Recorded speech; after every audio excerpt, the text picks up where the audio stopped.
January 17th, 2026. 25,000 people gathered in San Francisco's Civic Center. Buddhist monks chanted prayers. Joan Baez wiped away tears. And then Mickey Hart, the man who'd played drums alongside Bob Weir for nearly 60 years, stepped to the microphone. What he revealed about his final moments with the Grateful Dead legend left fans reeling. This was a brother saying goodbye to his little brother, and the truth he shared shattered hearts across the music world.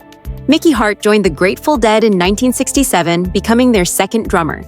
Bob Weir was just 19 years old, the baby of the group. Mickey was 23.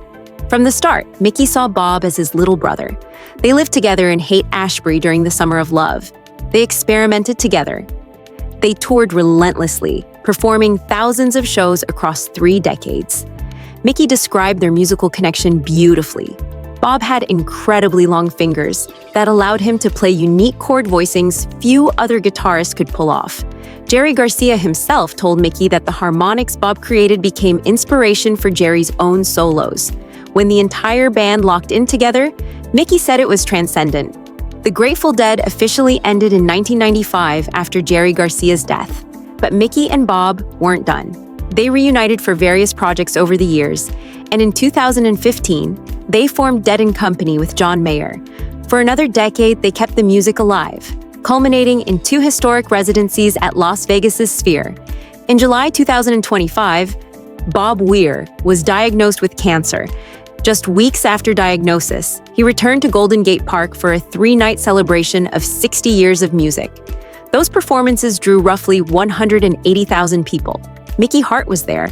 The shows were emotional, soulful, and full of light. Bob beat the cancer. But on January 10th, 2026, Bob succumbed to underlying lung issues at 78 years old. The family's statement said he transitioned peacefully, surrounded by loved ones. After nearly 60 years of friendship, Mickey was almost certainly there at the end. The day after Bob's death was announced, Mickey Hart posted an emotional Instagram tribute.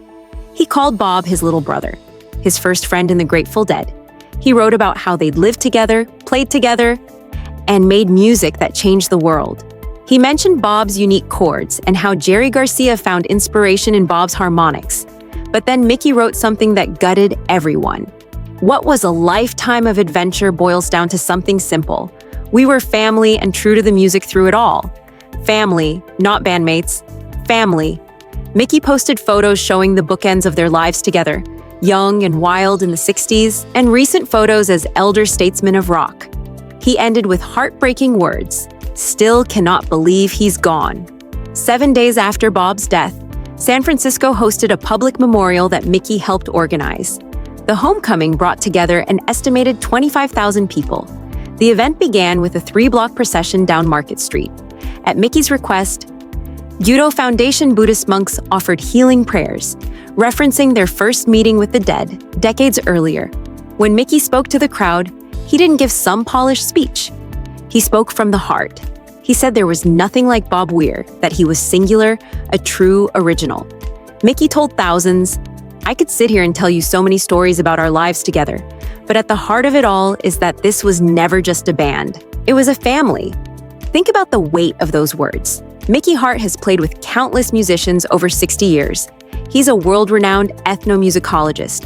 He's won Grammys and been inducted into the Rock and Roll Hall of Fame. And yet, when talking about Bob Weir, he doesn't talk about accolades. He talks about family. Mickey also addressed fans directly with something profound. "The songs of our lives are yours now, and it's up to all of us to keep the refrain building." He was passing the torch. The Grateful Dead's music now belonged to the fans. It was their responsibility to carry it forward. Here's what left fans reeling. Mickey revealed that Bob's death wasn't just losing a bandmate. It was losing a brother, a roommate, a fellow traveler through 6 decades of American culture. Mickey had watched Bob grow from a shy teenager who needed his mother's permission to join the band into one of rock's most respected elder statesmen. They'd shared everything. The highs of playing for hundreds of thousands at Woodstock, the lows of addiction, band infighting, and Jerry's death, the rebirth with Dead & Company, the final triumphant shows at the Sphere. But what really got to people was the intimacy Mickey described. In his tribute, he mentioned Jerry Garcia, specifically telling him about how Bob's harmonics inspired his solos. This wasn't public knowledge. This was a private conversation between bandmates that Mickey held onto for decades, only sharing it after Bob's death. Fans also learned Bob was working on a memoir titled "It's Always July Under the Lights." In a Rolling Stone interview from less than a year before his death, Bob mentioned making headway on it. Mickey almost certainly knew about this memoir and heard stories that would have been in it. Now we may never read Bob's own words. Mickey Hart's tribute reveals that Bob Weir was loved deeply, genuinely loved by those who knew him best. Mickey didn't have to share those memories. He could have released a standard statement. Instead, he opened his heart and showed the world who Bob really was. It shows the Grateful Dead was always more than a band. They were family, sometimes dysfunctional, often complicated, but genuine. Mickey and Bob lived together in their 20s. They created music that defined a generation. They survived bandmates' deaths and kept the music alive for 3 more decades. That bond doesn't break just because someone dies. Mickey's words at the memorial, "The songs of our lives are yours now," reveal something beautiful about legacy. The Grateful Dead never really belonged to the band members. It belonged to the community they created. Deadheads aren't just fans, they're caretakers of something sacred. Mickey was acknowledging that Bob's death doesn't end the music. It just changes who carries it forward. Bob Weir's legacy is staggering. Kennedy Center Honors recipient, Rock and Roll Hall of Fame inductee, thousands of shows across 6 decades. He kept the Grateful Dead's music alive for 30 years after Jerry Garcia's death, and he did it while remaining humble, kind, and true to the music. Mickey Hart's tribute to Bob Weir wasn't shocking because of scandal. It was shocking because of its raw honesty and profound love. In an industry known for fake relationships, Mickey showed us something real. Almost 60 years of brotherhood, almost 60 years of music, almost 60 years of being family. Bob Weir checked out, as he would have said, but Mickey made sure we understood what we lost. Not just a guitarist, a brother, a friend, a man who created unique harmonics that inspired Jerry Garcia, a man who lived the music every single day, a man who, according to Mickey, was a true original. The memorial ended with John Mayer leading 25,000 people in singing "Ripple." Mickey Hart watched the crowd carry Bob's music forward, just as he said they would.